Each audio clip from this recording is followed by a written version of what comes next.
Hello and welcome to Season of War! Tonight we're excited to welcome you to our live streaming of the Round 4 matchup we recorded from the Grot Gang Wild Grand Tournament. This was recently held in Welland, Ontario, so a couple hours south of Toronto. Closer to the US, closer to Buffalo than Toronto, but right on the border there. And we did have a few Americans come up and make the trip up. But anyways, just before we jump into things, joined tonight by Ridge. How are you doing tonight, buddy? I'm doing great, man. Can't complain. We got some lizards on the stream. Always a good night. Yeah. I knew you'd be excited for this one. Thunder lizards like you love as well. But just before we get into things, I want to give a couple of quick shout outs. Firstly, to our amazing tournament organizer for this event, Josh Akins. See him in the chat already, grabbing a snack, but Josh ran an amazingly smooth event. So super, thankful for him and all the TOs in our area or, everywhere that put on events for the community. Makes everything, makes it all possible. Lets us all come together and play some games, which is what the hobby's all about. And then also we are playing at the Mini Wargaming Bunker here, where we were for this event.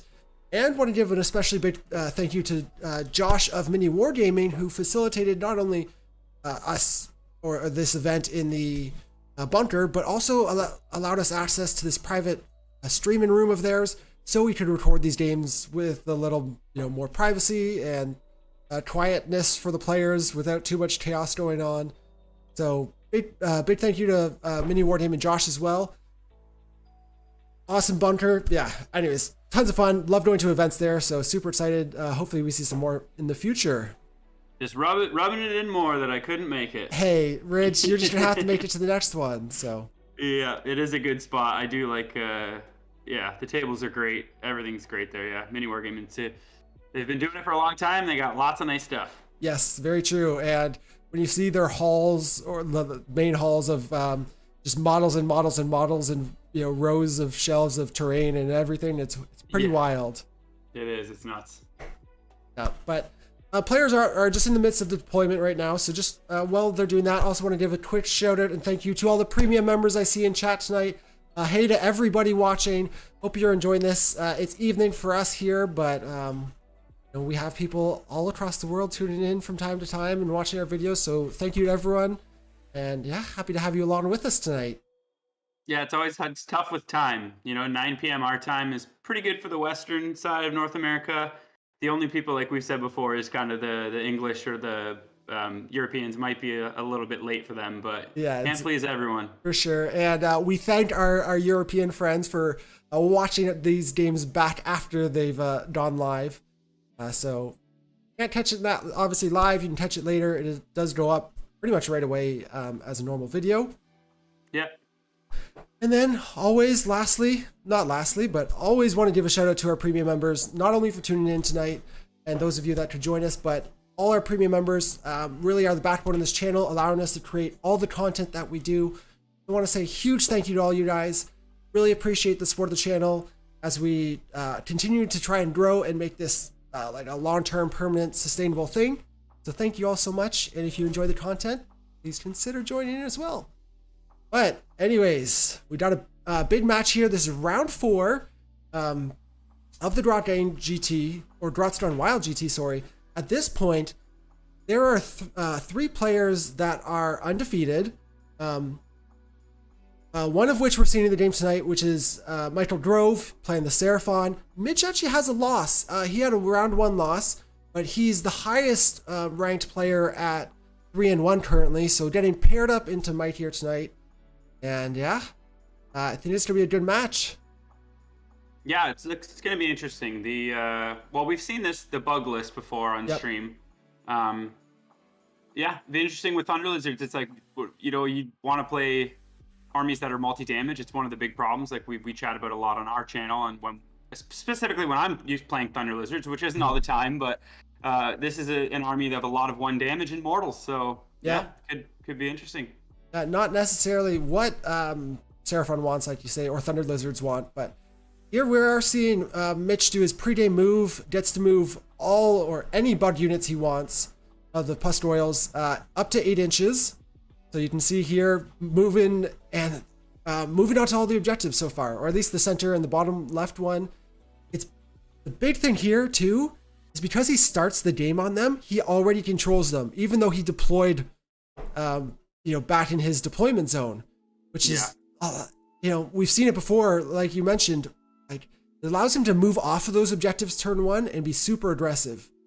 And exactly. Mitch was a 1-drop here compared to Michael's 2 drops. So Mitch is going to have choice as well of who goes first. Yeah, which is going to be, looks like it's usually pretty big. Yeah. We don't need to beat a dead horse again about battle regiment, but I feel like that's the other thing we talk about the most. But yeah, 1 drop, very good. Yeah, for sure.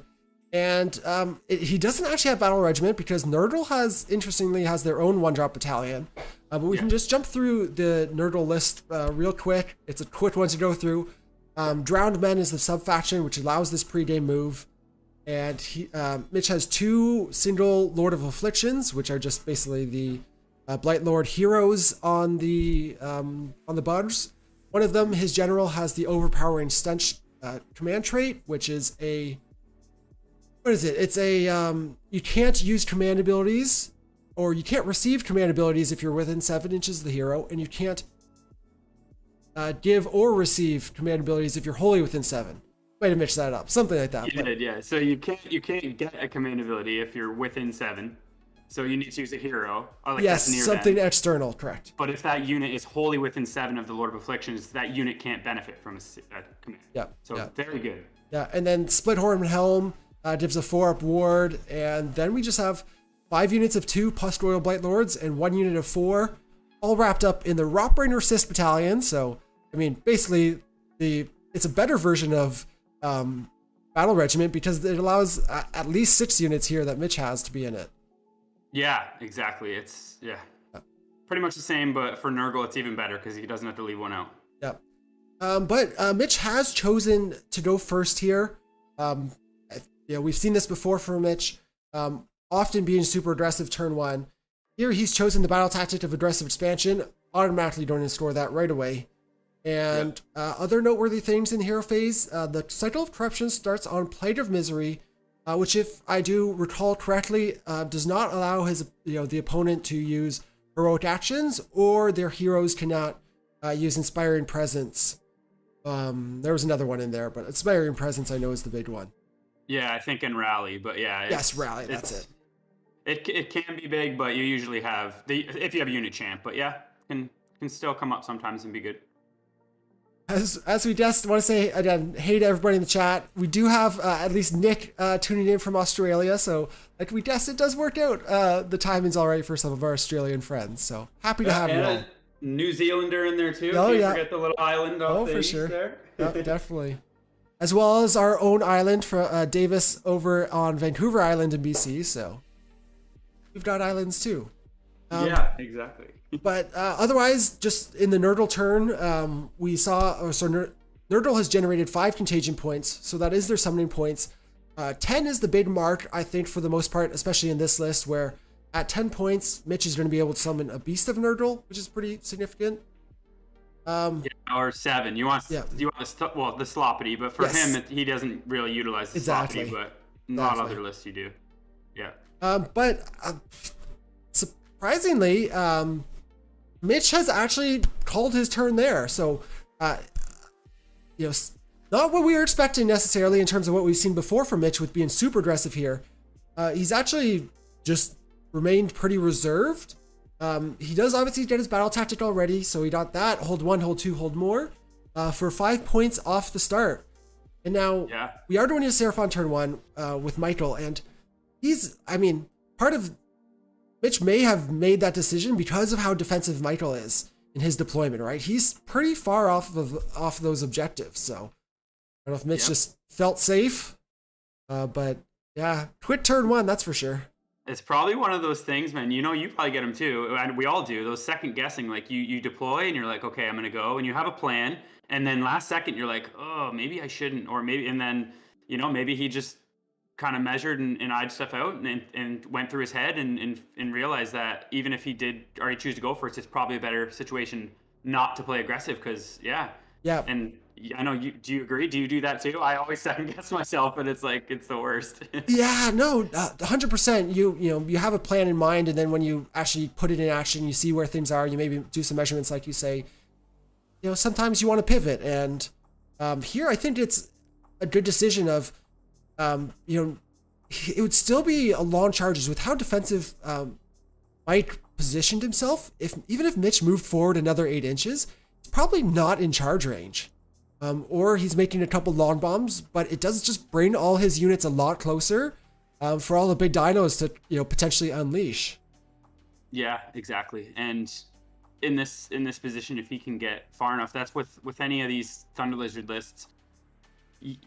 You got to be able to do something turn 1, and that's what these monsters can usually do. And you have some decently long range shooting, so yep. Yeah, it's not like you're going to get too far behind. In this situation, he's on all of the objectives, and he deployed pretty far back. So yeah, it'll be interesting to see kind of what he goes for. Do you want me to go through Mike's list? Yeah, let's do it. Yeah, it's pretty similar to the one I actually was going to run for this. As you alluded a little bit to at the beginnings, I don't actually love Thunder Lizards that much, Jordan. But I do. They are very strong right now, and yeah, for clear reasons. So Mike's running a list. So the Stagadon with Skink Chief is his general, so that he has a Prime War Beast in Thunder Lizards, which is just an extra attack on his mounts. And then the Beastmaster mount trait, because you need to take it and coalesced. Then he's got a Slan, an Engine of the Gods with the Fusel, which is the item within 12 mortal wounds. Yeah, does mortal wounds. Yep. Yep, and the engine has Curse on it, which is great. The Star Priest with Hand of Glory, which is common, and then the Skink Priest with Heal. So all pretty common stuff that you see when you're running the Skink Chief with the engine. And then for Battleline, he's got 30 Skinks and 3 10s of Skinks, and Bastiladon with Solar Engine, and then the Bastiladon with Arc of Sotex. So the more just a cheap monster that has a 1-up save, essentially. So you can't go wrong with the Bastiladon. And then he's got an Emerald Lightstorm in there too, which is just great for the Skinks as well. Great for the Skinks, even for the dinos of being able to heal them up, especially like in combat. Yeah, because if they're in combat, exactly, yeah. And the Skink Chief on Staggy, guess what his bravery is, Jordan? It's low, I remember. Isn't it like 6? Even lower. Oh, it's 5. That's rough. Unbelievable, you're getting that one. But he is a Skink. It's a good list. The movement might be a little bit of an issue. Just the Skinks are kind of fast, if you can get them up there. But yeah, I don't know. It's tough to say. These types of lists have been doing insanely well all over the world. So, yep. They're clearly, that's clearly for a reason. So, yep. The Coalesce being one of the biggest ones, but just in general, just being able to score and do everything else. So sure, extra points all over the place. Just to take us through the hero phase, as we are into movement now, we saw Mike chose Ferocious Advance for his battle tactic with those 3 units of Skinks. We can see I already ran with them, castling up nicely for some defensive wall there. And we saw the Slan generate a CP, then cast Comet's Call, only dealing 1 mortal wound to the Lord of Afflictions. And then a Mystic Shield on the Skink Chief on Stegadon, and Star Priest throwing Hand of Glory on the 30 Skinks. So some of those, staples that we know, obviously Hand of Glory being reroll 1s to hit, amazing, especially on those Skinks. They just want as many hits as they can to fish for the mortals on the wounds. But yeah, interesting. He went for the Skinks there. I think you probably want to go with the Bastiladon for the Hand of Glory there, because he's going to be if he has enough CP, he's got 5, so he's going to be double tapping. So maybe he thinks if he gets charged, that those Skinks will be in range to be able to unleash out, but now it's 6 inches, so... Yeah, and they're probably not in range, like only, 18-inch range on the Skinks, or 16, so they're not hitting anything at this point, by the looks of it. It might be just a muscle memory thing. Usually you give +1 to hit, and you give the real 1s to the Skinks, so just probably be used to it, but yeah, it's... I know you love to throw it on the Bastiladon, especially with the double tapping, right? It just lets you leverage it so much more, which is amazing. Especially, if you're playing a castle-y type of situation too, when you're not going to be getting up there, then 100%. Yeah, 3s are rolling 1s, and 3s -1/2 damage. It's 9 shots. It's a good little profile. And I know you love to use the command ability in the hero phase too to give him +1 to hit, because obviously you can't do all-out attack if you're double tapping, and so that's another cheeky little move that Seraphon has. Yeah, Absolutely, yeah. And when that first came out, I remember I did it like wrong once. I'm like, oh yeah, because when 3.0 first came out, everyone was making mistakes. Yeah, with command abilities. Yep. Yeah, and I was like, oh yeah, I can't actually do that. So, but Seraphon have a way to do everything, right? So yeah, okay, I'll just give him +1 to hit in the hero phase. Perfect. Yeah. What's the stupid feather cloak or whatever? Cloak of feathers, dumbest artifact of the game. See, Grove's not going with it here. He went for the 2-drop instead of. Yep. So normally you're going to go with either a 4-drop, with the battle reg and the 3 heroes in the tie-in, or you're going like you see my list usually, like 10 or 11 drops, and you're going with Ixty Grubs in the Slan plus the Cloak of Feathers on your Staggy and the Fusel on whatever hero in a double Warlord, or you're going to there's so many different iterations that you can go with, but. Yeah, interesting. Just all the skinks kind of just out here. I'm not sure why. When you first see this, it's like the flies are definitely going to come in here and charge him. So I don't know if the screening, what you want to do here, either be further out or just kind of screen. And Grove, it's hard to tell too in this situation which ones are hit in which ones are 10s and which ones are the 30. The top down, it's a little tricky. Yeah, the 3 10s are in front. There's one type of move in the middle, closer to the temple, and then the other 2 overlapping in front. Then the big 30 is all beside the temple. So good that they're back there not getting hit because he can countercharge with them and counter shoot with them. Yeah. Yeah. Do you want to say a big thank you to Modest the Dog for the super chat and the support? I'm glad you're enjoying the battle reports and learning stuff. That's obviously the basis of our channel. The core thing we wanted to do was, help, not only showcase games and competitive games, but help people who want to get into events and whatnot. I love getting messages of people who are like, hey, I'm going to our first tournament and learned a lot from the channel. That's why we do it. So thank you guys so much. Always love hearing those kind of stories, but Modest the Dog, really appreciate the support. It really means a ton. Yeah, always getting questions. I love them too. My questions about, all right, I'm going to my first event. What should I do? The answer is always have fun. Exactly. Have a good time. If you drink beers, have some beers. If you don't, have fun with your friends. Do whatever you want to do that makes you happy and just have fun. That's the number one. Yeah. And that's a great thing about the Discord too. We have for members, right? Allows us to talk to people again. You see almost, every week someone's going to their first event, which is super exciting to, just see the hobby growing like that. Exactly, yeah. And even as competitive as people get, you might think, oh, this guy's so good, or oh, this guy's won a bunch of things, oh, whatever. Like, everyone's nice. Like, there are very few people that you'll meet that won't be nice to you and, you know what I mean, help you out or chat with you, or when you're playing a game, they'll, hey man, like, here, try doing this or do this. Everyone's so welcoming. So if anyone is watching this and is kind of scared of going to their first event, or they've been played a lot of casual, like don't be scared. Everyone, most people are just so nice. So yeah. For sure. Here we are seeing the Bastiladon doing its second round of shooting. The first round only dealt 2 damage to the Pustoils. We saw the Engine of the Gods roll for the D3 mortal wounds to, I think it's nearby units, or maybe it's 1 at 24. Nobody was in range from the engine. So not a ton of damage there, but we did see the Stink Chief use all out attack, shooting at the Lord of Afflictions. He's down there towards the center on the left end of that line of bugs. And he took 4 damage there. Coupled with the 1 he took in the hero phase, he's already down to 3 left. And that's the general. So that's the big tanky guy with a 4 board save. So him taking 5 damage already is pretty big. Yeah, he must have. Well, he probably chose him for the comet target too, right? But yep. Yeah, man, that he fucking is sick. 3 attacks normally, Prime Orbis. It counts for +1 to his mount, so that's 4 shots. 3s, -1, 3 damage. So he can definitely do some damage.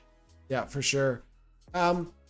Also, we have finished Seraphon turn 1 with Mike only scoring 2 points for his battle tactic, and they just rolled priority a moment ago with Mitch rolling a 5 to Mike's 3. So Mitch is just deliberating right now, it looks like, but he's going to have the option to take the turn. Oh, and it looks like he is taking the turn. So we are going into round 2 with Nurgle going first. I guess Mike's just, close enough now where Mitch feels like he can get in there, start, leveraging his damage, his output, tying stuff up. But yeah, I think that's a big priority there, just based on the positioning that where the armies were at. Is that this is gonna be big for allowing Mitch to, as we alluded to earlier, get in there and pin potentially. Yeah, it's one of those situations where Michael's got to think about if he loses priority. Like if you lose priority, he's going to be moving 8 inches plus his charge. So Nurgle doesn't have a lot of ways to give bonuses to charge or anything like that. So you're either going to stay outside of, say, like 10-ish inches and just hope he doesn't make long bombs, or you got to get up there and get like up at the objectives with your screens especially. And make it so that he can't kind of pin you. I think that zone. Yeah, I think that's 100% like hit the nail on the head of both in deployment and with a conservative turn 1. It's conceding a lot of board. The board space to Mitch. So, if Mike had one priority there, it, could have worked out fine for him, but I'm a little fearful now, knowing Mitch's one priority and is taking the turn. Yeah, it's going to be all about the charges, because even you can see where he's going to be measuring here. The bottom left flies are pretty far. The middle ones, it looks like he'd have to roll a little average, maybe a little over, but you never want to just risk an 8 or 9 inch charge, because it can happen so easily. So yeah. And obviously not much going on in the hero phase for Nurgle. Just using heroic recovery on the Lord of Afflictions, actually healing 3 wounds plus the one he automatically heals. So he's actually only taken 1 wound now at this point. So he's just healed back a ton, which is huge. And the cycles move to Nauseous Revulsions, and another 5 contagion points generated. So we did hit that 10 contagion mark. So we may see something summoned this turn. But Ridge, you dabble a little bit in Nurgle. Can you tell us what Nauseous Revulsions does? I wish I could, bro, but I didn't. Sorry to put you on the spot there. I think it's later. I think it's later in the dice, because I know you want to roll like a 5 or a 6 is always really good to start with, or a 4. Yeah, so it might be getting into the one where you can't pile in, or you can't. I know that's one of the later numbers. That's exactly it. So that is number 5. So Nauseous Revulsions. Subtract 1 from charge rolls for enemy units, and they can't pile in. Which is closer to Nurgle units, which means they just can't pile in at all. Which is basically super tight. And then number 6 is good too, because I know if you start on number 1, it's not the greatest, but usually if he started on a great one, number 4, and then or 3 is good too, if you're going to get into combat right away, right? Yeah. And then, this is actually probably pretty well timed for Mitch. Not allowing pile-ins is going to be pretty big, especially on stuff like the skinks. And then, as you said, next turn going into Rampant Disease. For the cycle, that all those disease points are gonna do mortal wounds on 3s over 4s, which is just really strong. So he pretty much hit it the best one. You want to you roll a 4 right away, like you're laughing. Yeah, good timing. Great tactical rolling by Mitch. Oh yeah. But yeah, just in the movement phase still right now. Obviously seeing those bugs, some moving up and others just repositioning, and just the board control, the board presence that Mitch has right now is scary for this kind of a Seraphon army, right? You, as you said, love your Fangs and Dracothian's Tail and the flexibility and mobility it provides. Here in Thunder Lizards, while we have seen Thunder Lizards doing super well at events, they're they don't have the same movement that Seraphon's used to. Not at all. And we're going to see some charges here from Mitch, and if he... Oh, yeah, so he rolled, an 11 on the bottom left side. Okay. Jesus, so that looks like it was about a 10 or something. So pretty good luck on the first charge there. He gets... Yeah, go ahead, sorry. Sorry, just want to give a shout out to Keith in the chat saying Mitch has made a lot of progress painting his drones. We actually have to give credit. It's funny dynamic here in tonight's game. Mitch is actually getting them commission painted by his opponent in this game. So Mike Grove has been painting the bugs for Mitch. Just hilarious that they ended up getting paired into each other at this event and having to play each other. So not only is he painting them, they are also teammates, so good buddies. So we have a team, teammate on teammate battle here tonight, which is always fun to see. Yeah. You hate it. You hate it if you're playing in it, but And this is not what you want to see. Looks like he just rolled a 9 there too for all the middle pack. Oh, so that big unit of 4. he is 2 for 2 right now, and yeah, that's we've seen what the bugs do when they can get in there. So yeah. Yep, and so we are going to see mortal wounds on impact with all these units, or the potential of it. That those 2 pust oils. That was Lord of Affliction. Sorry, the first one. My bad. Yeah. So we saw the pust oils deal 3 mortal wounds. Yeah, Lord of Affliction deal 2. We're going to see some more coming here out of the pust oils. Oh god. So then there you go. That's the bad news that I alluded to before. Yeah. So the 4 of them getting in as well. Yeah. And yeah, that's part of Warhammer right here. See that piece of terrain that he's got a wobbly model that fly on? Yeah. Yep. I hate that. I know. The terrain rules leave something to be desired right now, but again, it's a tough thing to police with the such variance in terrain, but you'd love to see some definitely there are improvements to be made. Sure. It's like, how do you do that in that situation? Do you just do a piece of terrain that's a flat rectangle, so then no matter what you can get on there, or just play that as impassable? Here, yeah, here it sounds like, so obviously by the rules you can land on the terrain, but because being high on that terrain, that pust oil, while he is in coherency, didn't actually get his impact hits there, so he wasn't within 1 inch. He was still coherent to the unit, but he may not even get his attacks depending on pile-ins. So that's interesting to bring up, just because I know we get a lot of questions about newer players that are playing.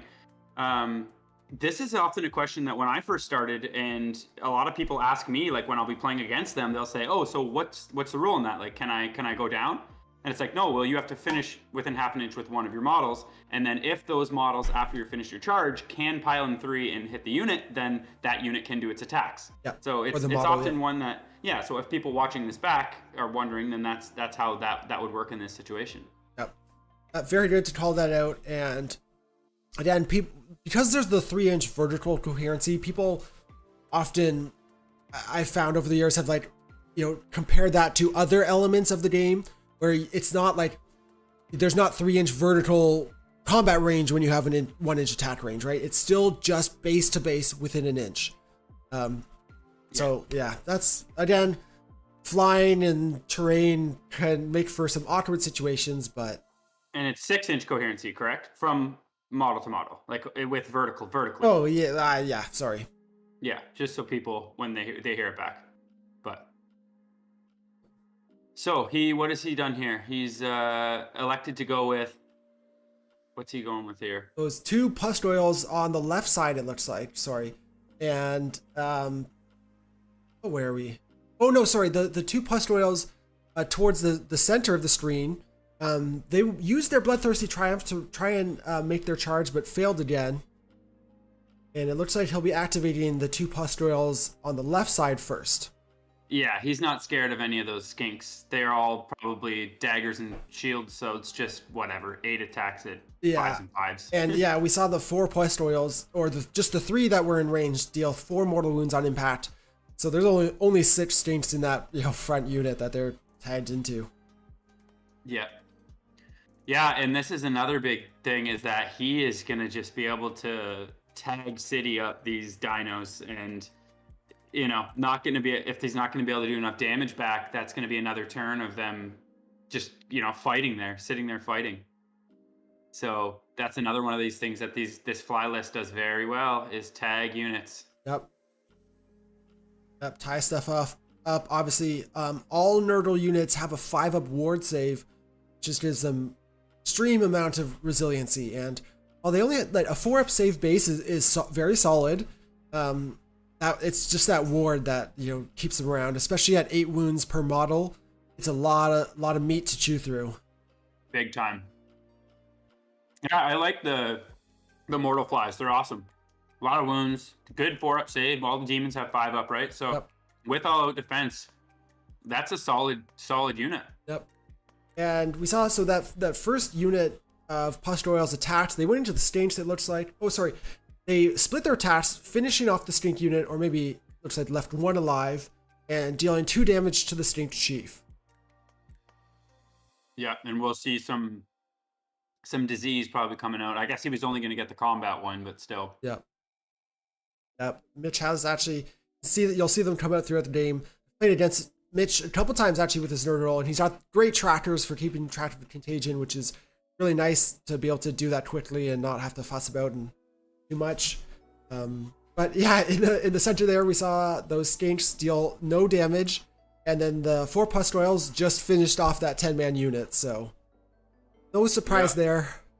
Sounds about right. Yeah, with the disease too, the 6s to hit are another disease point too. So that Staggy might actually have a couple disease on him. It looks just from the markers like he has that base 1, so maybe no 6s there. That's how he tracks them. Eh? Yeah. 1 is just the marker, and then he puts a die on for. That's clever. Exactly. Yes. Very very cool little markers where, he can plop another die in there, so it always has 1. But yeah, as they accrue, he can throw another d6 in that little marker. Yeah, you don't got to get a 7-sided die. Yeah. Craziness. Yep.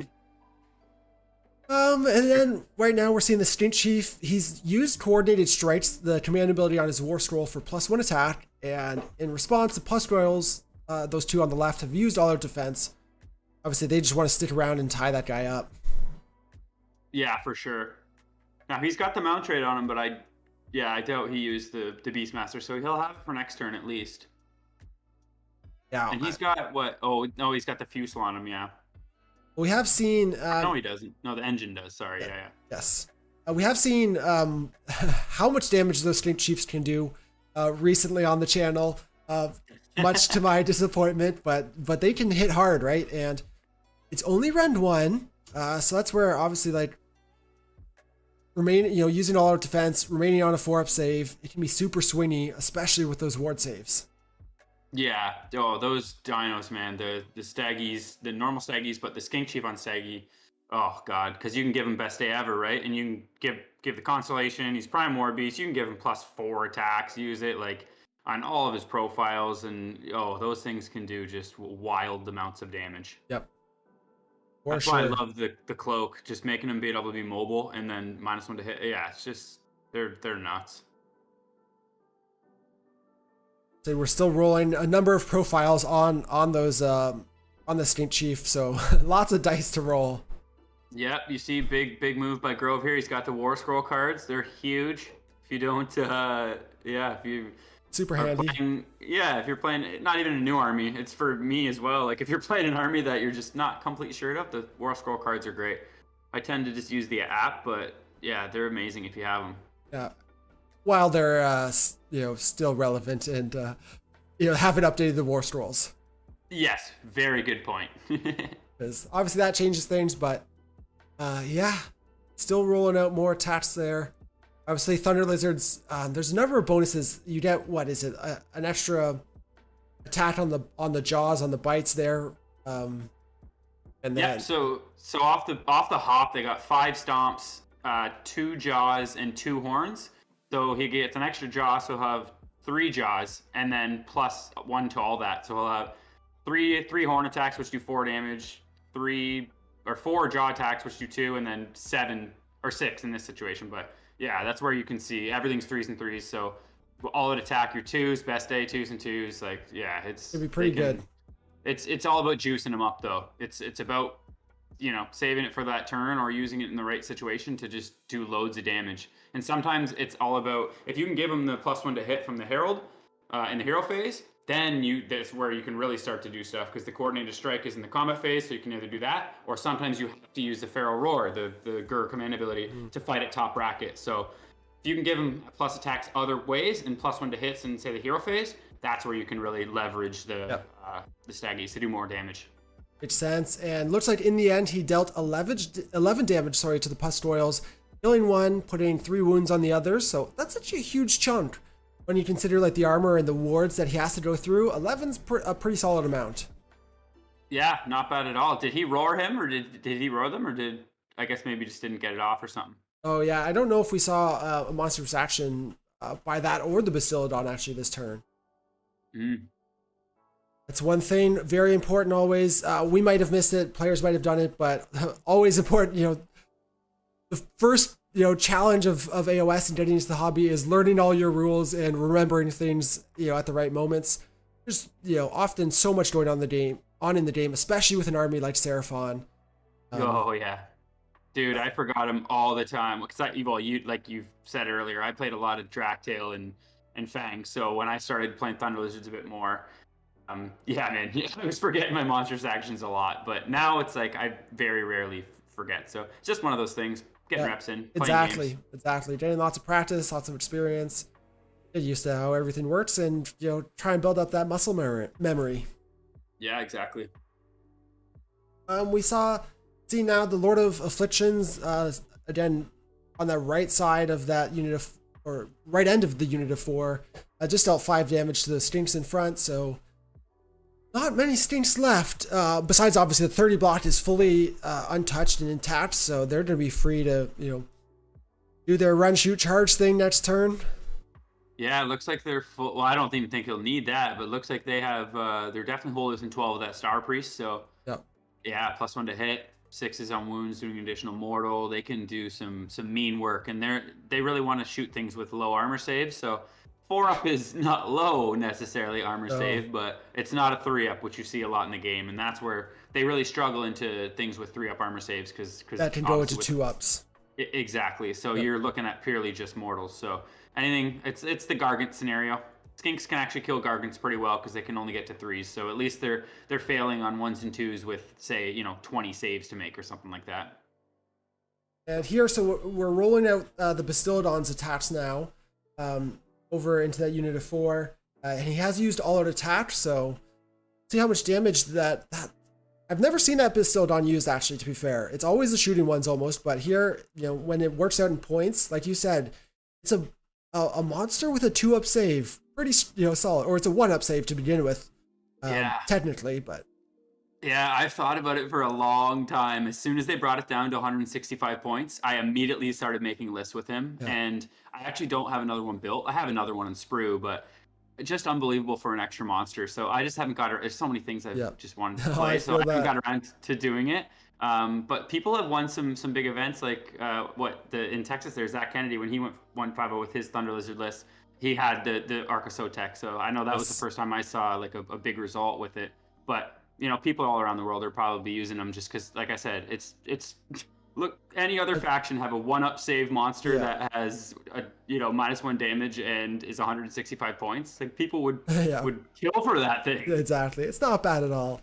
Want to say hey to Olivier in the chat, asking if it's top or bottom of round 2. It is top right now, and as a little shout out or a little pointer, if you look over at the graphic on the left side where it says you see round 2 labeled, that little arrow above it actually signifies top of round. So I've actually noticed, heard a lot of feedback that people didn't realize that those little arrows don't point to the active player, but they do highlight if it's top or bottom of the round, so you can see at a quick glance. And obviously, or not obviously, but the graphic, obviously, how many times do I have to say that? But the graphic showcasing in color the active player. So here you see the Nurgle image in color and the Seraphon one at the top in grayscale. So that's a little quick overview of how the layout of the graphic is designed. I didn't even know that. I knew the top and bottom thing, obviously, but but I didn't realize that you put lit up the one in color that of whose turn it is. Yep. Cool. Even learn something new every day. Yeah, it's funny. But okay, so we are finishing round 2. We saw the 2 units of stinks that had a couple models left. Both flee because they were in range of that the general, so they couldn't use any command abilities or benefit from them. So no inspiring presence. And Mitch gets again hold 1, hold 2, hold more, and his battle tactic for another 5 points. Yeah, that's big. Like we kind of alluded to before his turn here. He made some big charges. Like he was already in a good spot. He did not need to make that 11, 10, and then a 9 or something. Like, yeah, that's just huge icing on the cake kind of thing for at least this turn. So there's still a lot of damage here. Seraphon can get themselves out of situations if he can. No doubt. Get some good shooting off here and buff up the right things. He can do a lot of damage here still. Yep.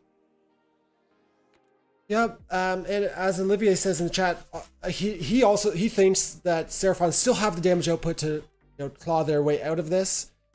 We've seen Ike go for broken ranks for his battle tactic, targeting that single pustule that's remaining on the left side of the battlefield, tied up right now with the Skink Chief. So probably a pretty sure bet that he'll take that out. And the Skink Chief also uses their finest hour, so +1 to wound is huge on him, as you mentioned earlier. But no extra command points generated from the Slan here. So Seraphon only with 3 command points. They have to play the game like the rest of us. Oh God, isn't it the worst? I know you can't count on your 4-ups and 5-ups all the time. Yep. And I'm being sarcastic there, saying it isn't the worst if anyone thinks that I'm being serious. I know how strong Seraphon is. I'm a ship player. I play Seraphon and win. That's the reason.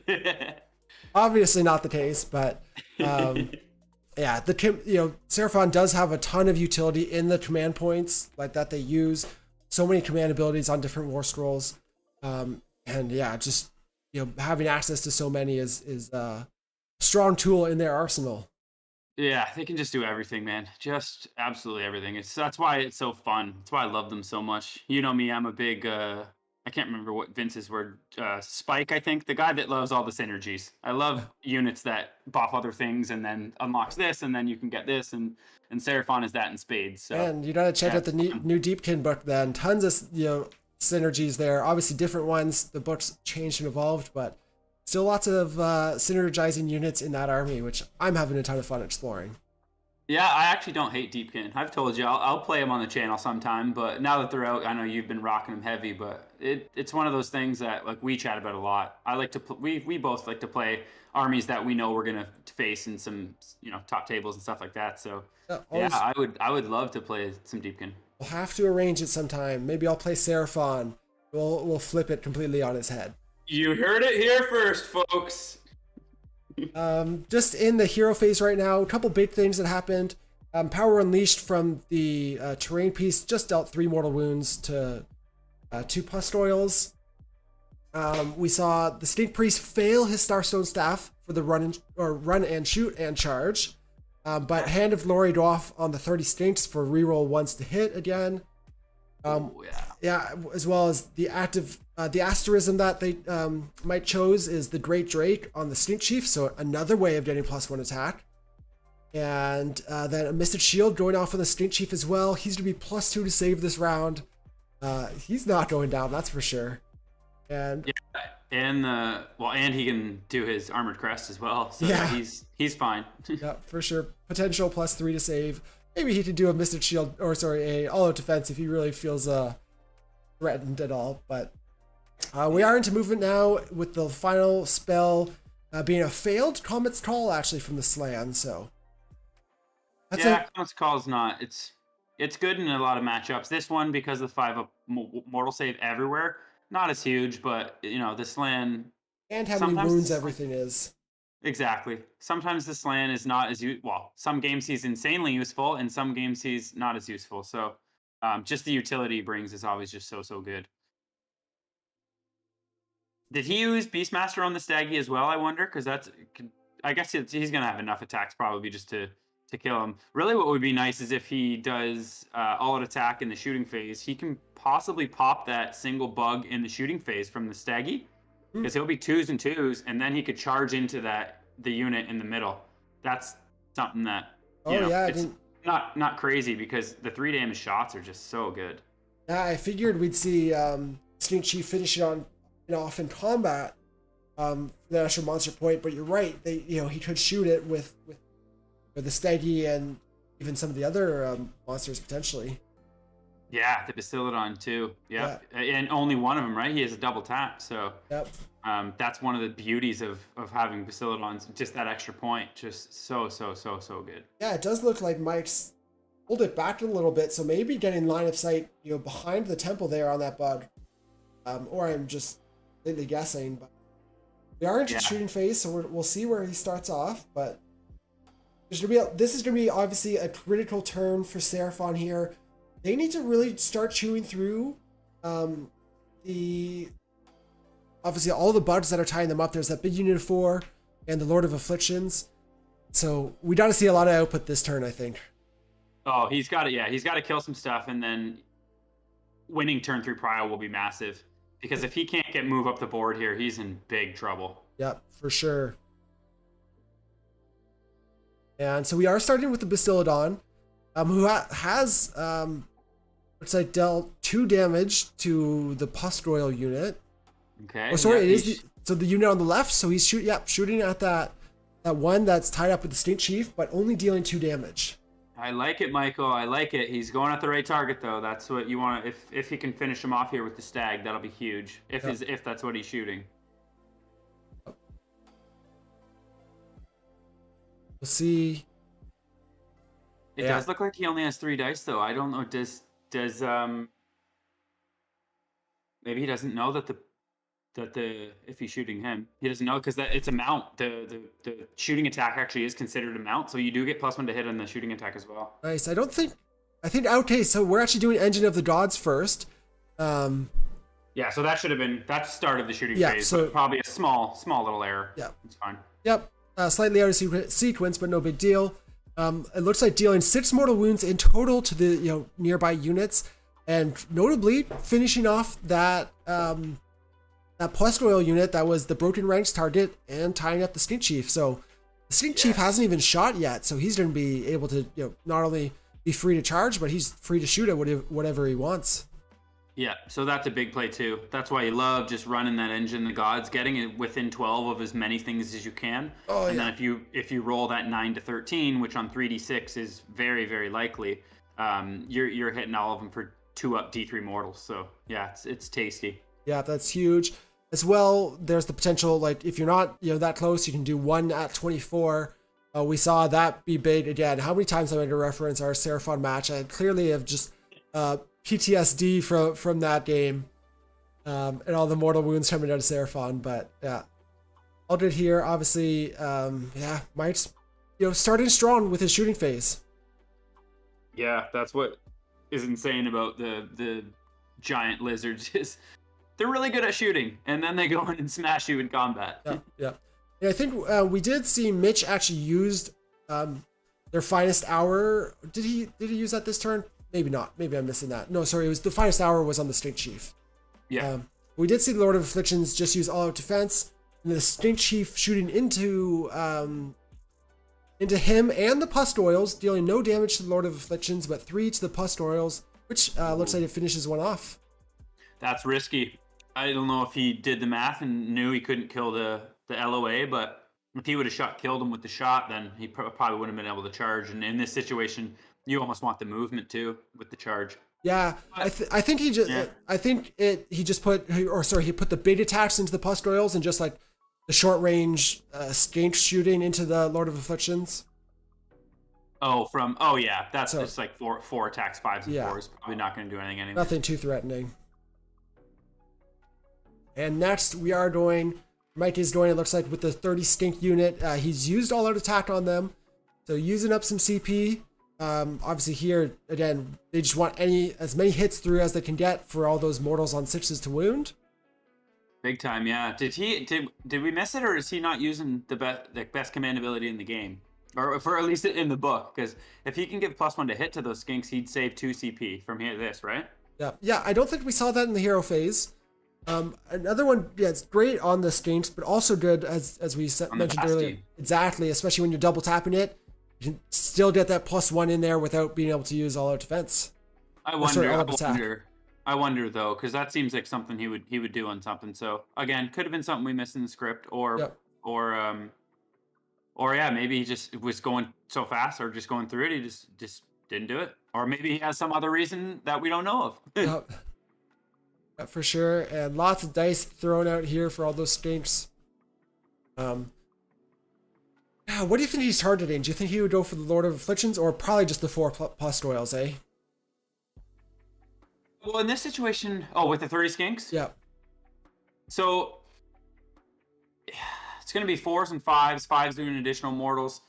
Yeah, I think in this situation, you would, because he didn't move up his Star Priest either, if he fully charges the 4 block after he shot down the Lord of Afflictions, he's definitely not going to be in range. And at this point, he really wants to. If he wins the double here, that's massive. So it's tricky.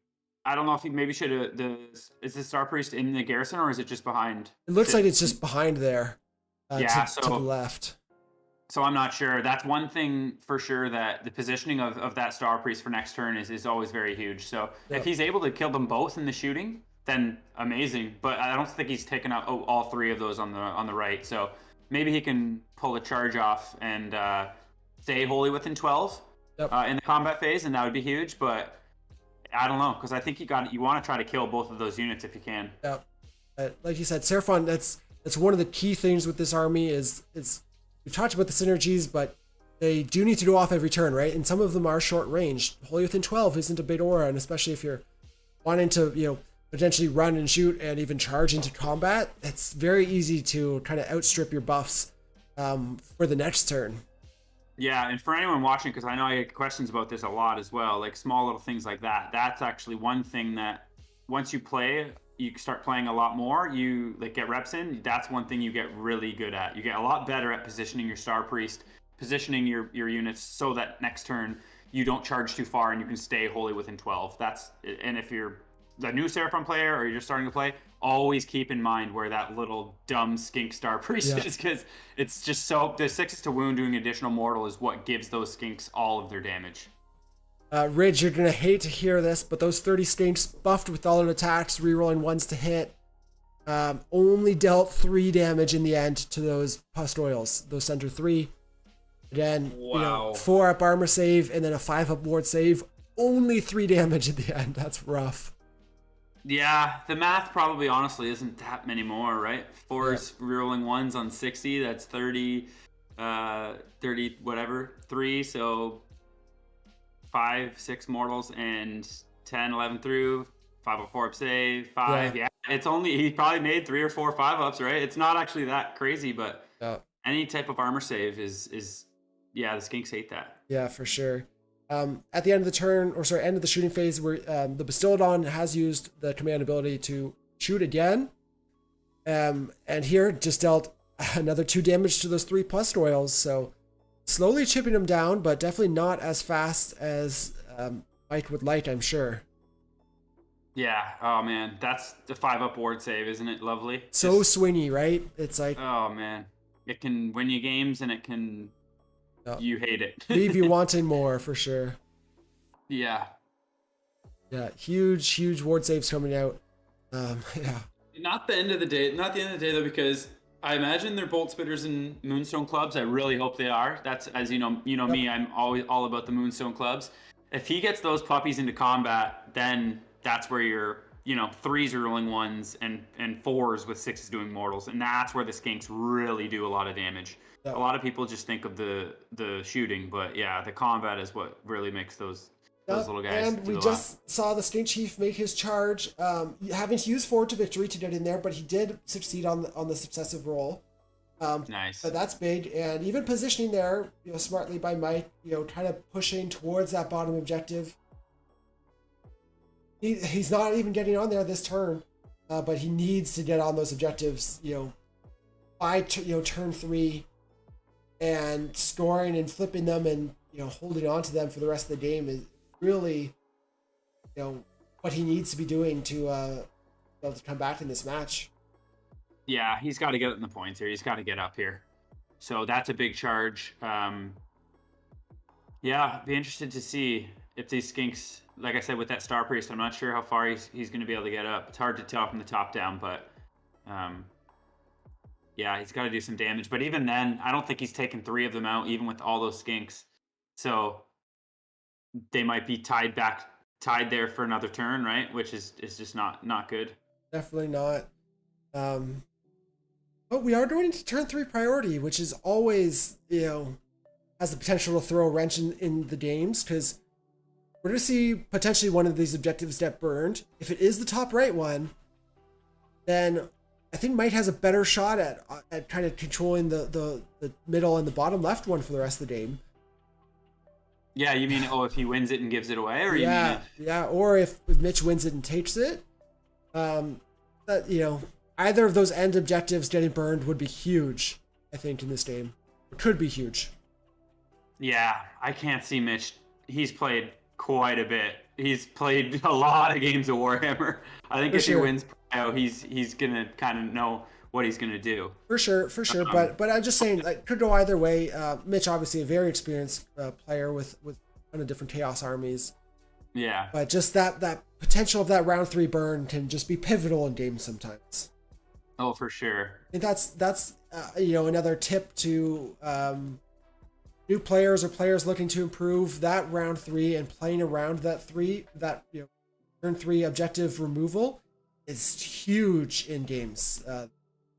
Something Yeah, that's I think overlooked a lot of the time when you just want to take priority and get to hit the opposing unit, whatnot. But for sure. Learning when you can give it away. That's you always just want to win and then okay, I'm gonna go. And I've so many people I've seen, and you gotta know when you can give it away and position yourself properly. But I agree for sure. Yeah. and seeing the Street Chief, he has used a roar for monstrous action, or it looks like maybe we used that and then Mike decided to indeed charge those strengths in. He only got a 4 on his charge though, which isn't very far, especially when you consider they are not going to be able to pile in this round. Oh, that's this. Oh God, and he already we've- used the reroll on the charge. So Oh, that's just so. Oh my God, those moments are the worst. Like that's just so unfortunate. yeah, a 4 to charge, barely getting that front line of strengths in, and yeah, nauseous revulsions being the active aspect on the cycle of corruption means they're not even getting to pile in. So very few attacks coming out in combat that low charge. Yeah, that sucks. This Staggy should be able to absolutely wax the Lord of Afflictions, but those 3 bugs, yeah, and if he's not getting many attacks in there. Yep. And it's like the Snake Chief did roar at the Lord of Afflictions, and the Bastiladon at the top stomped the Pus Royals, dealing 1 mortal wound. Yeah, we'll see. I like a roar there. That's a good call. Yep. Again, that 1 rend, you don't want your opponent being able to +1 to save. That's huge. And it looks like he's with a 4 ward. exactly. And he is activated there with the Snake Chief first, so we'll see how much he's able to do this turn. If he is, again, even a 4-up, that ward save, it's so swingy, right? But he has no CP. I'm seeing right. Is he? Yep, you're correct. Yeah. Yep, because he had to reroll that charge. Yeah, and that's really not good. Remember, the Slan did not generate any, so he only had 3 CP to work with. We saw the double tap. We saw an all-out attack and shooting, and then here the Bastiladon having to reroll to get into combat. That could be dicey. Yeah, that's when you don't have CP. This army just wants so much. So knowing where to put your CP is very it's you really got to think about it, because in Coalesce, those little skinky boys, they don't got 10 bravery like they do in not at all. They have their Starborn factions. So he better hope that he does a lot of damage here. That 4 charge is just what's really rough. That's especially just in combination with Nauseous Revulsion stopping the pile in. Exactly. Yeah, that's couldn't have been a better situation for Mitch. Like that's making those charges, and then as well the cycle of corruption. That's not really a huge. Well, here it actually ended up being huge, but yeah, a couple of those things go your way. That hurts. Sure. And shout out to Carl in chat, sarcastically saying only 3 command points. Obviously, we all know, Ridge, you love those 4-ups, and it's so annoying when you get see Seraphon with 6 command points in a round. It's they're getting to do everything they want to do, which is bad news bears. What do you mean? Carl loves Seraphon. It's like his favorite army. Yep. And looks like so that Snake Chief only dealt 3 damage to the Lord of Afflictions. Again, we said how dicey it could be with that 4-up ward. So the Lord of Afflictions lives with 3 wounds left, so still alive. Yeah, this is the bottom of the round though, so you never know if. Yep. With best day too, so I guess he's hitting on threes, but oh man, that's very much below average. Up, but 4 up, 4 up. Attacks. Despite those ward saves, and you never know. Well, he did the consolation as well. Yep. And he's Prime War Beast, so he's +2 right there. Attacks. Wow, that's unfortunate. And looks like we are seeing the Pustoils activate next, going into the stink block. Yeah, that's gonna be really interesting here. If Mike loses a good chunk of those stinks, that's gonna be pretty rough. Oh, he will. They're like they're a 6-up save. Each of those bugs has, all 3 of them are going to be attacking. We're already seeing a bunch of them lifted. It looks like 14 damage in total coming out from those 3 Pustoils. That unit's gone. Yeah, so there's going to be 16 stinks left. What they have 4 bravery, you said? 6 bravery? 5. Right in the middle. So that's 9 plus D6 running. Oh, that's bad. So at least 10 more running. Best case scenario, Mike's got 6 stinks left in that unit at the end of the turn. Well, did the Lore of Afflictions go yet? Not yet, no. So it could be even worse. I think you go. I don't know. I think maybe you go with the skinks. You're probably not taking that Saggy down. Yeah, I think here if he's doing the math in your head. If it's very easy to do that math that you just did, and then calculate out how many each one you kill is another one running. So yeah, exactly. And obviously hindsight's 2020, but do you think with that low of a charge, he maybe should have kept the stinks out? Yeah, 100%. Yeah, it's not realizing he probably in this situation, like I probably wouldn't remember that either, that I couldn't pile in until you make the charge, and then you get the combat phase, and Mitch is like, oh yeah, this is the, he told him earlier when it happened, so it's not Mitch's fault, if that's how that works out. Yeah, but I forget that too. To be fair, actually, I think with how close those stinks were, those 3 Pustoils probably would have been able to pile in and tag them anyways. Yeah, you think so? Yeah, because they were just on the other side of that Bastiladon. I think for sure he could have piled in, and tagged those stinks. That would have been even worse news bears if he did that, because then he couldn't pile into the Pustoils, which tagged him from 3, and they would have just been sitting there. Yeah, so maybe taking that charge was just a mitigation of the lesser of 2 evils, but definitely not a good situation. Yeah, that seems like a pretty high level thought, like a big brain. Like I know if I was at the table, I probably wouldn't have went through all those scenarios that we talked about. It's wild that is probably the better decision at the end of the day. Yeah. Well, it's easy for us, right, when we have the top-down view, watching this game, play out, not having to, think through all the actions and decision points, just reacting to what the players are doing. Obviously, always way easier to try to, see different options that the players might have taken. So much harder to do in the moment. Oh, for sure. And for anyone that's ever on stream when we're playing, or when I'm on stream or Carl's on stream, you know what I mean? Like, people make mistakes. Things happen. It's like, it's so much easier, like you just said, Jordan. When we're looking at it from a top down, you can see where everything is happening. When you're in the game, and this is game 4. They're both 3, or Mike's 3-0. So it's like he's got a little bit of nerves going. Especially game 4. You're possibly playing for top table. Not a massive event, but still, it's a GT. So. Yeah, man. When you're in the moment, I've made some really dumb mistakes in big situations, and it's the worst. But that's how it goes. As long as you have the 4 up in Draco's tail to bring your general back, your slam back, that's all you need, right? God Beast pendant, baby. One me da boys. Okay, so it looks like the Pustoils in the center, that unit of 3, used all its defense.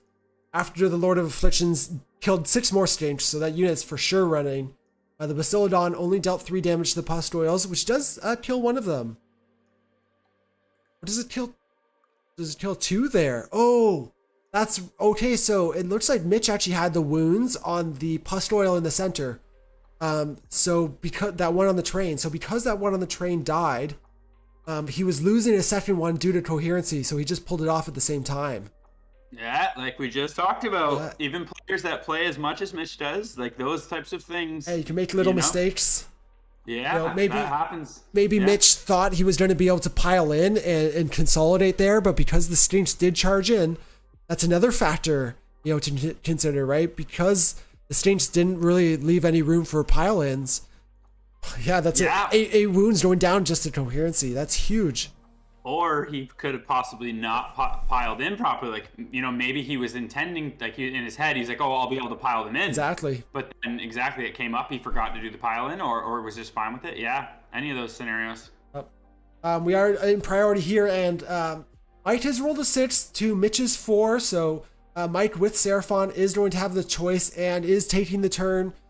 I don't think really any huge surprise there. I think Mike's in a tough position either way at this point. With, just the board state, if he didn't take the turn here, we would just see those other 8 flies or 9 flies that aren't in combat just come down and bog those heroes down or all those monsters down even more. So I think Mike almost had to take the turn here. Yeah, I think that what we just saw right there in his bottom of 2 was just absolutely crucial. He needed to kill that last.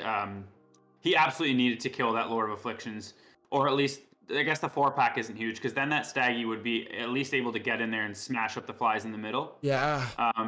But that, leaving both of them alive is crazy because you're right. If he gives it away here, he's just getting tied up off the objectives even more.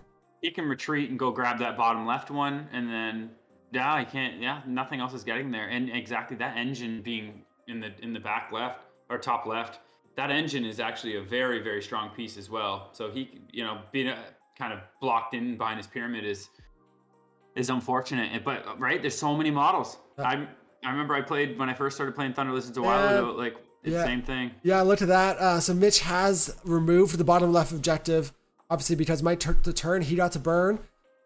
So that's stated on. He's not retreating onto an objective because there's 6 bodies, with the flies on that center one, so he wouldn't be able to take that one.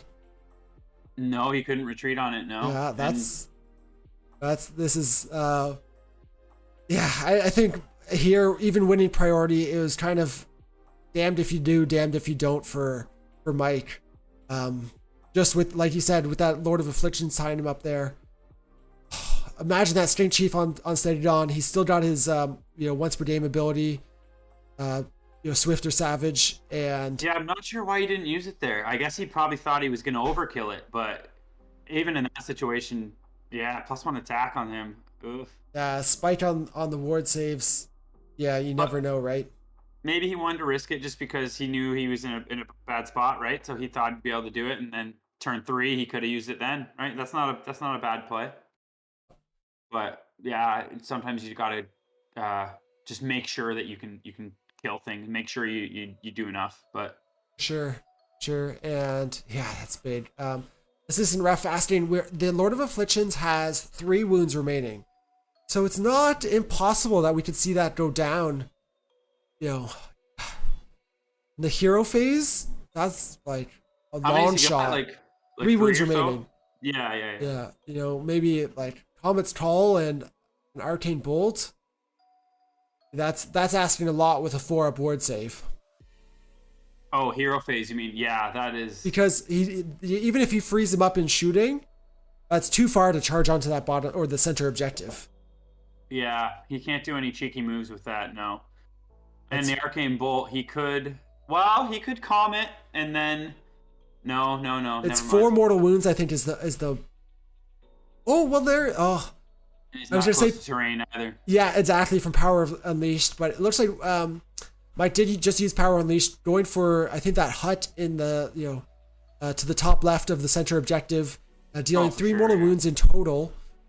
But, again, it's that Lord of Afflictions you wish was, closer to that terrain, like the shrine or something. Because that would be, a potential 7 mortal wounds at maximum.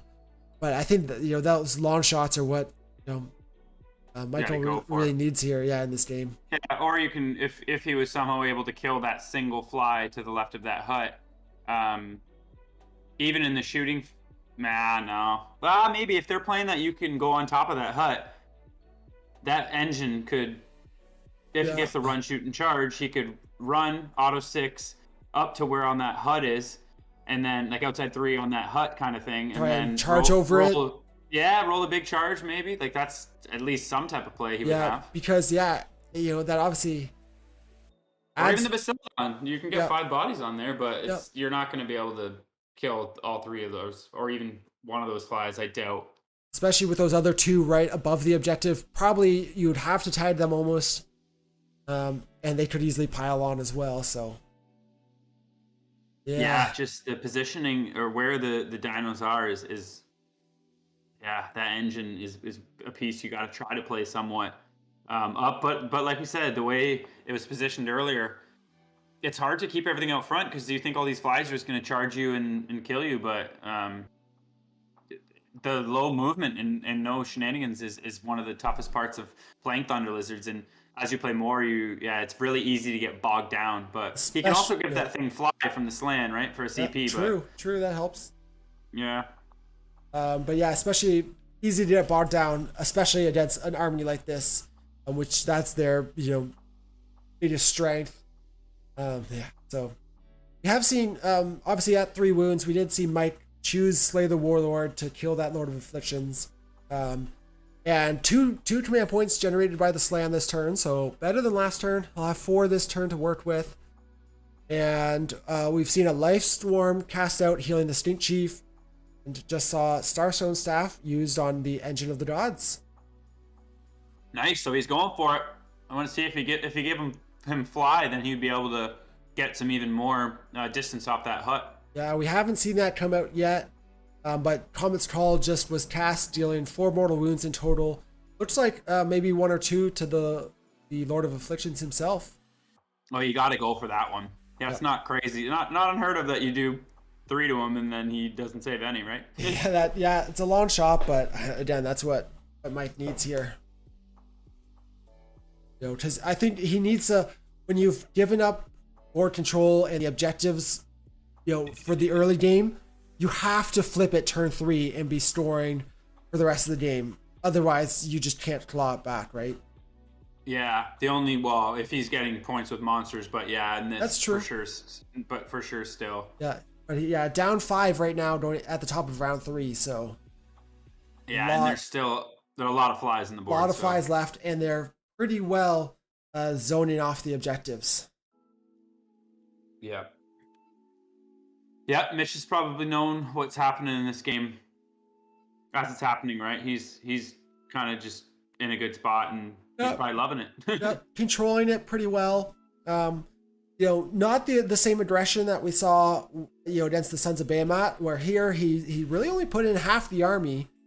And has left the other half, in reserve, so to speak, or behind, ready to be a second wave. For sure. Yeah, Assistant Ref saying a really good point in the chat about Nurgle. Yeah, they're a lot more resistant than you think, especially these flies with the 4-up save and a 5-up ward. Yep, 8 a wounds. Ton of people, and me included. I definitely think that I'm gonna do more damage than I do. Once you come out of it, you're like, oh, well, really? I killed 1 of those 4 flies? Like, I thought stats I was killing this, and you know what I mean? The rolls happen, and it's like, wow. Yep. You really got to over commit more than you would think to kill things against Nurgle, especially. 100%. Yeah, it's the end of the hero phase. We saw the Life Swarm just add another wound to that Bastillodon. Did he not run him either? Or he's just going to charge in between those 2 bugs, it looks like. Yep. So not going for my Hail Mary. Not going, for the long over the hut flying charge, unfortunately. Well, so he could have used, it would be 2 CP, but hero phase, make him fly, and then auto 6 run. He probably could have got to about the middle of that hut, I bet. Yeah, maybe a little past. Looks only maybe like a 7 or 8 inch charge. That would have been possible. But at start of shooting, the engine is doing the mortal wounds. Oh, if he was on the hut doing those mortal wounds, that could be huge. Oh, yeah, man. So, again, it's one of those things. It's like playing Lumineth and Teclis, where you have so many options, so many different, abilities, command abilities, that it can be tough to, like, again, when you're in the midst of, a game, especially, top tables, final 2 rounds, can be tough to think of all the different combinations of abilities and, tricks that you can leverage and how to best apply them. It's a tough thing to ask. Obviously, Seraphon, like Lumineth, being one of those, tough mentally to play this army. For sure. They are one of those ones that if you can get those plays out late, you can scrape a lot of stuff back. Yep. But obviously, yes, again, not seeing that. We're watching this from a top down, for sure. Way tougher when you're playing and you're in the heat of the moment. 100%. So. And it looks like only 1 damage coming out from the engine in total. 1 mortal wound. The Stink Chief is shooting at the Lord of Afflictions, who's used all out defense, and the Stink Chief deals no damage to him. That's not good. No. We did see a Finest Hour used on the Lord of Afflictions this turn, so Mitch at +2 to save right now is going to be on a 2-up even after the 1 rend coming out of that that shooting. So again, where's it? Oh, from all out defense. Yep. Yeah. So +2 to save. So he's going to be on a 2-up save with a 4-up ward save in behind. That Lord of Afflictions is going to be, even now with just 3 wounds left, it's going to be really tough to take down. Yeah. Looks like he probably put what? I think he took 1 in the shooting phase, in the hero phase. He's probably got 2 left at this point. And the Basildon's gone into the plus oil, dealing 3 damage.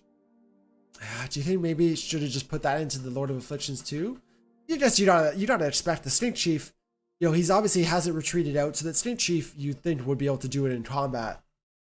Yeah, I don't think it matters at this point. He knows he's charging that engine in between both of them. So, and I don't know if he's one of the things I used to forget the most, even more than Monstrous Actions, was the Skink Chief. The Staggy's actually on a 3-up do D3 mortals in the charge too. So, always trying to remember that one because he could do D3 to both those units if he. Goes in. That's a great shout. And yeah, if he gets both those in, you think like a roar and then a stomp from the other one should make it a super reliable kill here in combat, actually. Oh, for sure, yeah. Well, we just talked about it. You can't say for sure. The Lord of Afflictions does anything's possible. 2 up with a 4-up ward. Yeah. And the other one's a 4-up with a 5-up ward. So. Yeah, and good point from Olivier as well. We in the chat we have seen Nurgle generate 10 contagion points so far. Has those, he'll be able to generate another, I think at least 5 on his next turn. Yeah, so maybe 6 or 5. He'll get 8. He'll get 8. So depends if the flies live. If the flies die, then he won't. Yeah. But at least 15 on his next turn. So that's more summoning to reinforce those objectives and throw more stuff at the Seraphon. And end of the shooting phase, we're seeing the Engine of the Gods activate again.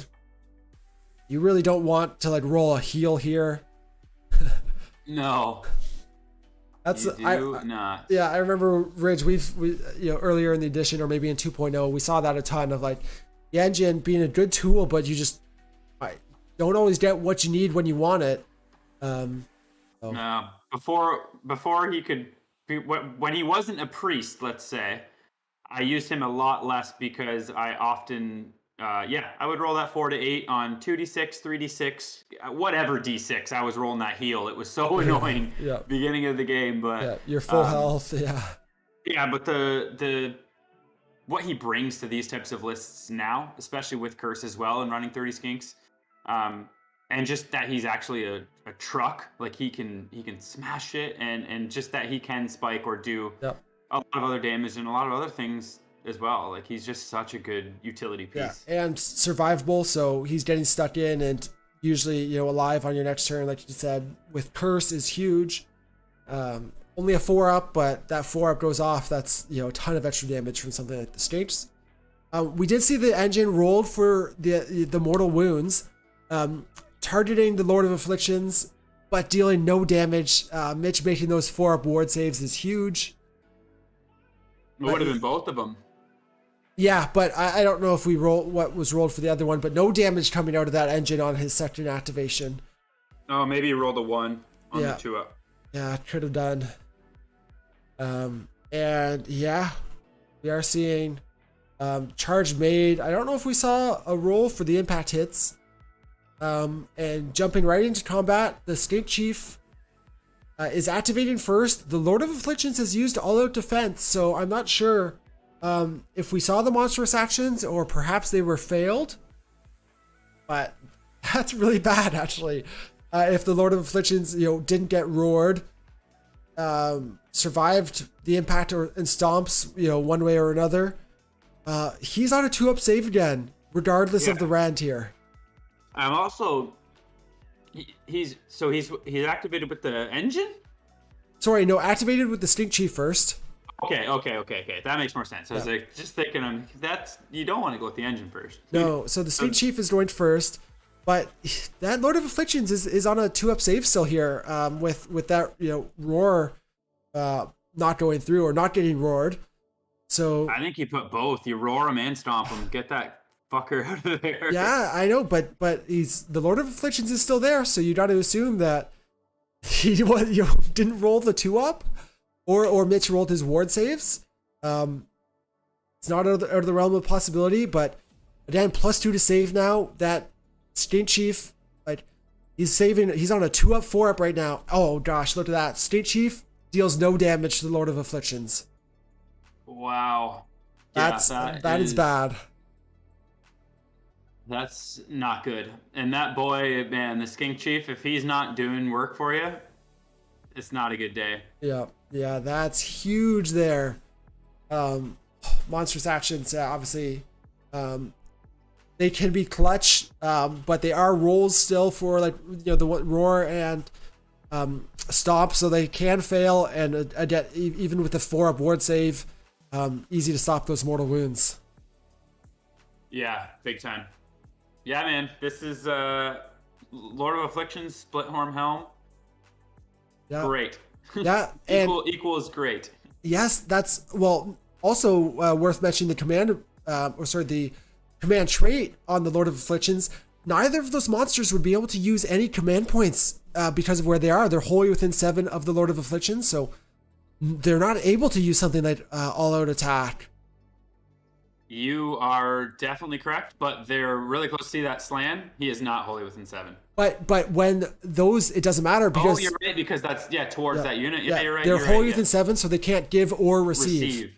Yeah, you're right. Yeah. So that's actually really big for, again, just you want to use those command abilities to smooth the damage curve. Be a little more reliable. But here, being unable to do that, we could have just seen poor rolling on the Seraphon part as well with that Skink Chief. A couple 2s there could be pretty rough. Yeah, for sure. Oh man, yeah, that stupid bug. I love him. I say stupid one, but I have a converted one that I love so much. Yeah, he's great. Yeah, it's rough though. The Lord of Afflictions has attacked back, dealt no damage, so a lot of nothing going on over there. And the Bastiladon now has dealt 6 damage to those pustules, so takes one off. But again, yeah, you would have loved to see that with the fly or something getting over the train and onto the objective. Yeah, because here there's nothing on those objectives from Mike. So this is turn 3, and Mike won't have touched any of the objectives yet, that's not good. Needless to say. Yeah, even if that not being able to get on there. Yeah, even if that Sotek Bastili could have flew, or just not even flew, just went over that piece and got even touching and killed one of those flies, he could have got that point back. But then a lot more hitting into him. He might die to disease. They don't like mortals. But another thing you should probably, you kind of got to risk at this point. Yep. Okay, so right now, Mike's going to be, he's still got the Engine of the Gods to activate, so he's going to be needing a lot out of that, or he just basically needs Mitch to roll a 1 and then not roll a 4-up. is all he's hoping for. Because that Lord of Afflictions is on his final wound. Yeah. Statistically, yes, he should definitely, if he puts 6 wounding hits through. Yeah. But who knows? It's still his not best day, is it? Did they do best day ever in the engine? I remember. No, I don't remember. And he can't do CP, so he's going to be 3s and 3s, which is, as we all know, not the most reliable. No. The plus oil did get to activate first, dealing 2 damage to the engine. Won't bracket it or anything, but the engine of the gods just dealt 0 damage to the Lord of Afflictions. Yep, sounds about right. Yep. So no ones on the saves from Mitch.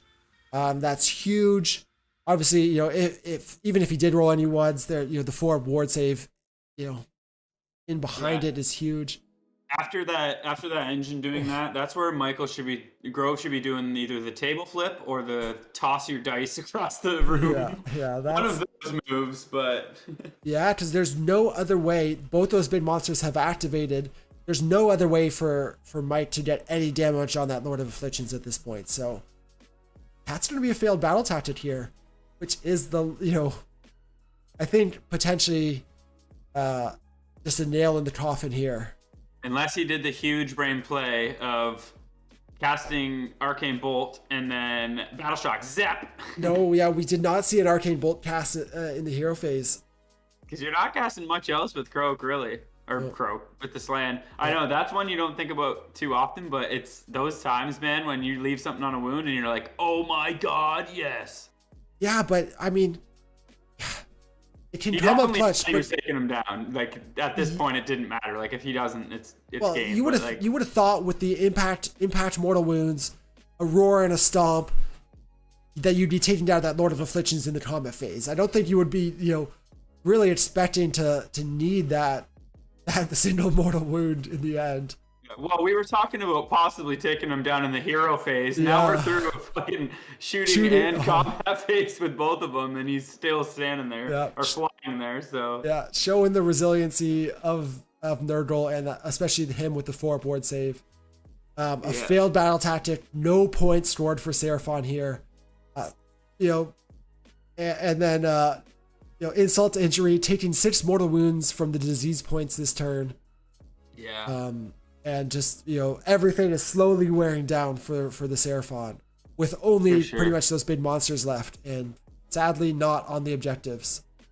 Yep, and in this situation, you go into battle tactic mode, kind of like we saw when Anthony's Skaven game last week. Yep.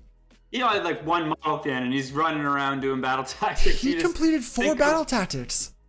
Yeah. With pretty much just 1 model.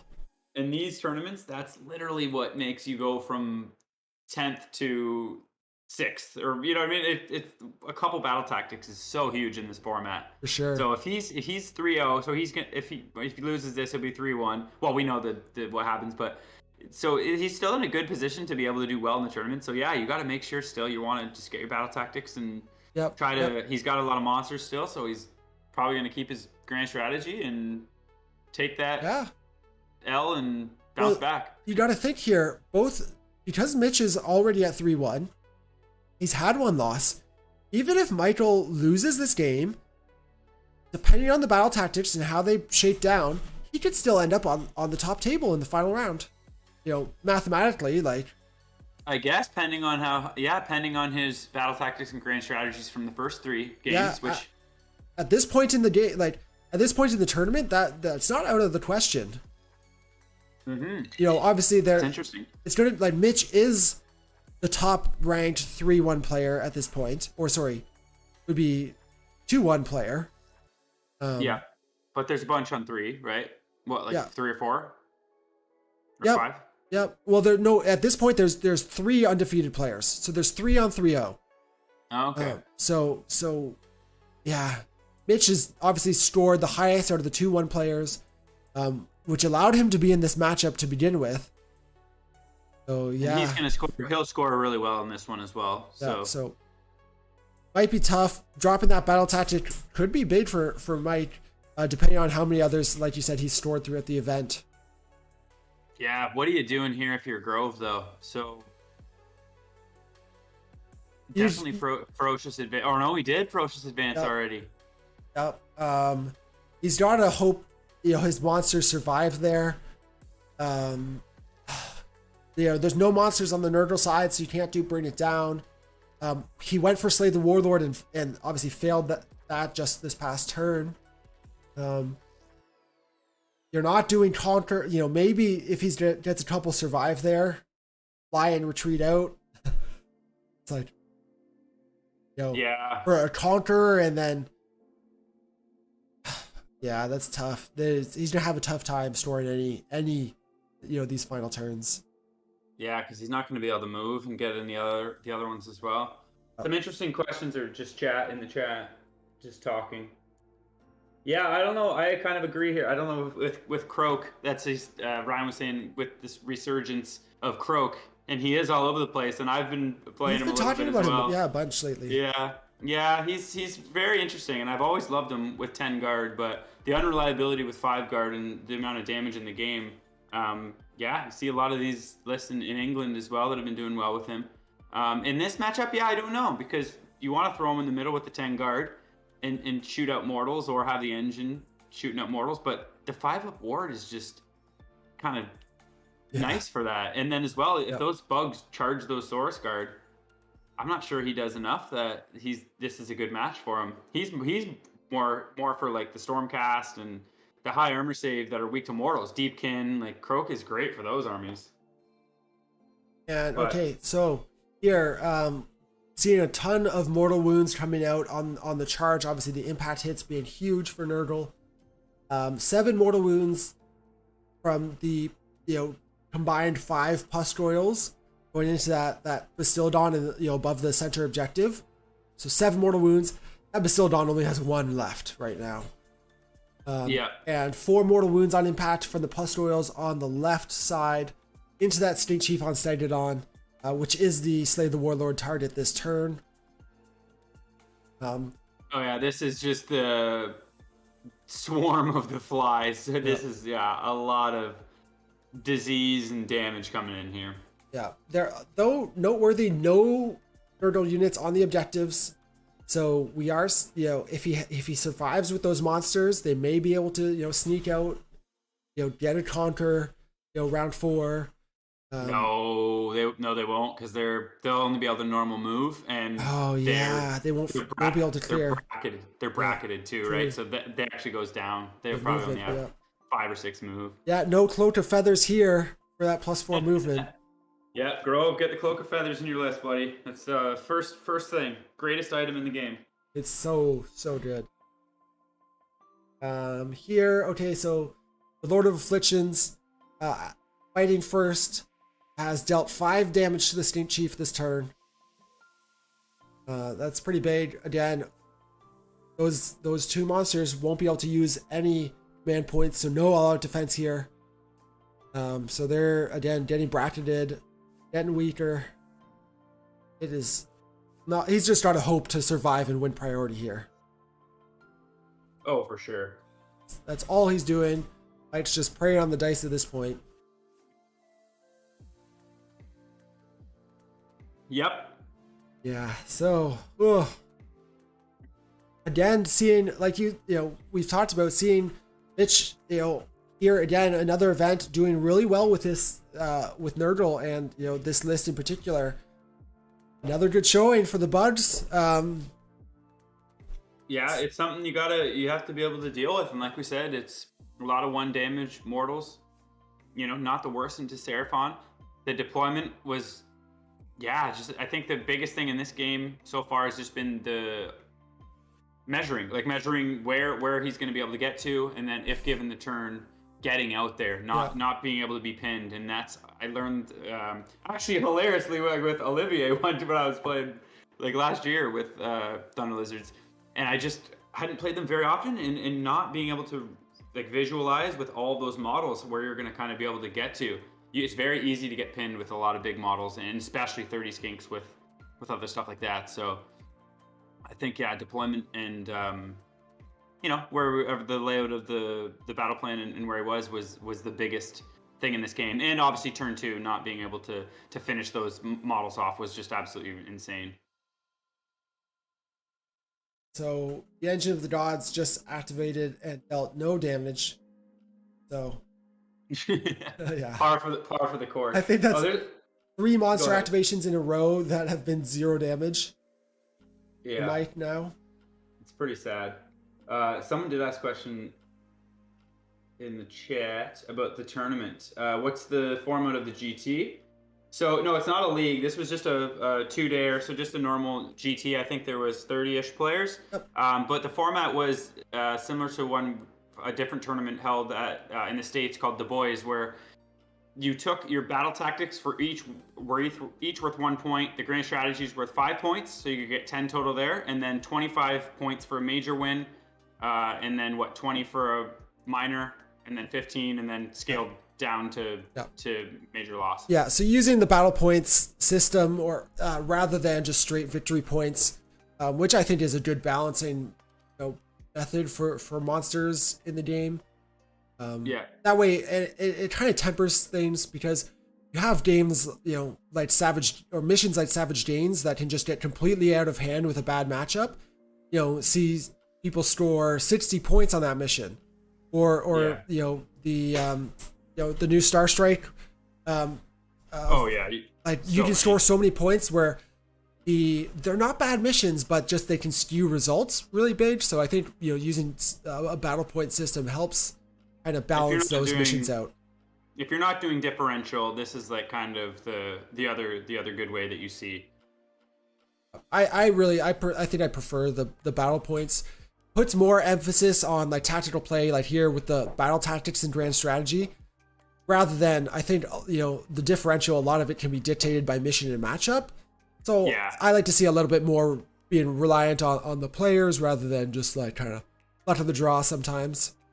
Yeah, and I do love, like we just said about Anthony last week, is those players that are able to scrape and get those 4 battle tactics, even though you get crushed, you're still able to get that and squeak away through grand strategy. It makes you really want to play turn 3 and turn 4, even if you're getting your shit handed to you. Yes. So I do like that portion of it as well. So the Bastiladon, that's on 1 wound left, just dealt 9 damage to that unit of Pust Oils. So taking down another Pust Oil, not going down without a fight. Though he will probably still go down here. I don't even know how that's possible. Is that mathematically possible? I guess his 3 tail attacks should do D3 damage. And his Arcosotech, he could have spiked the 6s to hit, do some mortals, but that's like wildly over average. Yeah. Could have been, you never know if might have been an error or something in for us in terms of the information that we're getting. But in the end, the Pust Oil did die and get lifted. Maybe it had wounds on it. I'm not sure. But yeah, still doing everything it can. Doing more than the other side. Yes. Yeah, for sure. Quite a bit more. But here, we'll see if it's enough. The 3 monsters are all still alive there, so that's the biggest thing that we've been saying is he just needs to survive. That's his best hope. Survive, tank the damage. Looking rough though. And yeah, there's quite a few of them in there. As I say, we just see the Engine of the Gods get lifted off the table. So that's 1 big monster down. Yep, he is gone. Yeah, looks like a unit of 2 Pust Oils there, split attacks, 1 going into the engine, which finished that off. The other one is activating now into the State Chief, and that also gets finished off. So, yeah, not good. It's not good. Yeah, assistant ref in the chat, I don't even think those little heroes would be able to get that far. His territories, yeah.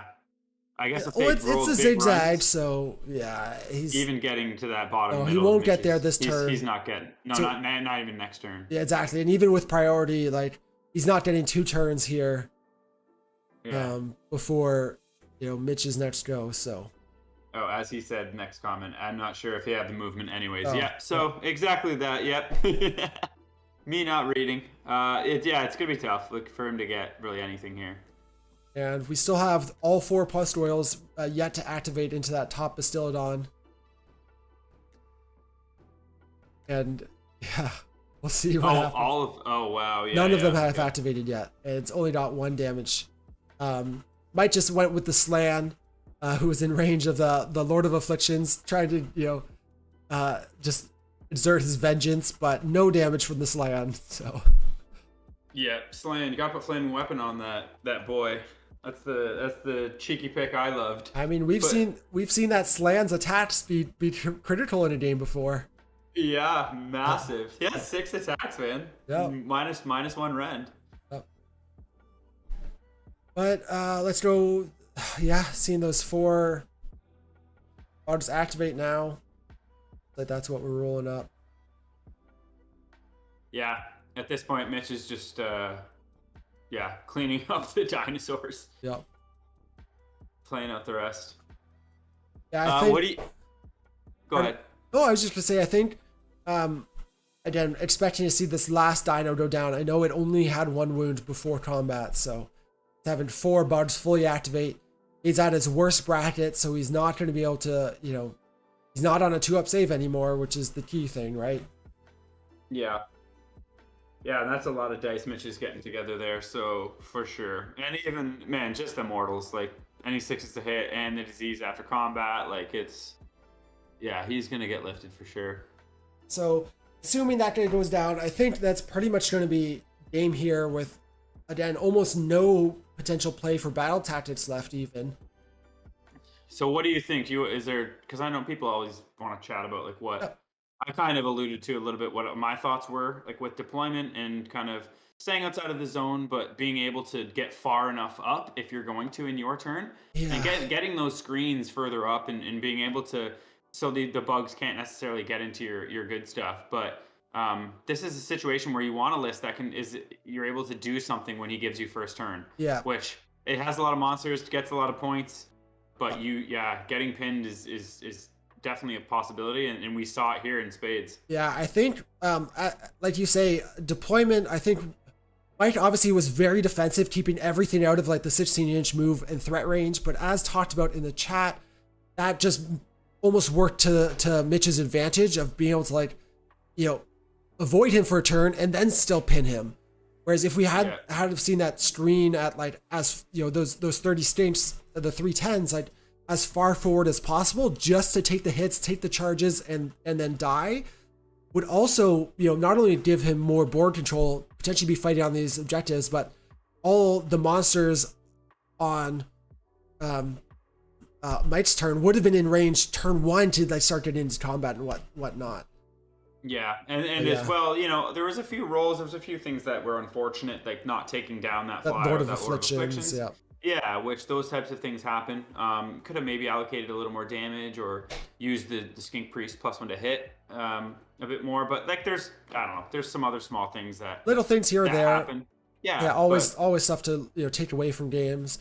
Would have loved. I love the idea you had of the giving Fly to the engine and trying to throw him over the hut to get onto that terrain piece and onto the objective. Yeah, I think that's a again, hindsight's 2020, and we get to see everything top down, which without the stress of being in the game itself. So easy to look at things afterwards, but playing a lot of games. You start to see those things too. Like those are plays that I've had to do like in dire situations, but when they pay off, there's no better feeling. For sure. But both these players, are going to be ending on 3-1 here. So they've both had great tournaments so far. Lots left to play for. So great showing by both of these guys. Repping the Knights of Pyre. Big shout out to that team in our local area. Some great guys over there that were good buddies with those guys. So great to see them all doing well here, especially in this tough meta we had with all the Americans coming up for this event. So that was a lot of fun. Great to see. Mark saying it earlier too. Mark saying it's worse when you're playing your teammates in table, game 3, game 4, sure. Something that we often have to do. And it's the worst ever, but that's what happens. Yeah, for sure. But guys, I think we can call the game here. Going to be a big win for Nurgle. So thank you guys so much for joining us tonight. Hope you've enjoyed this match. Learned a little bit as we always like to do. We'll see you guys soon in another battle report. Peace.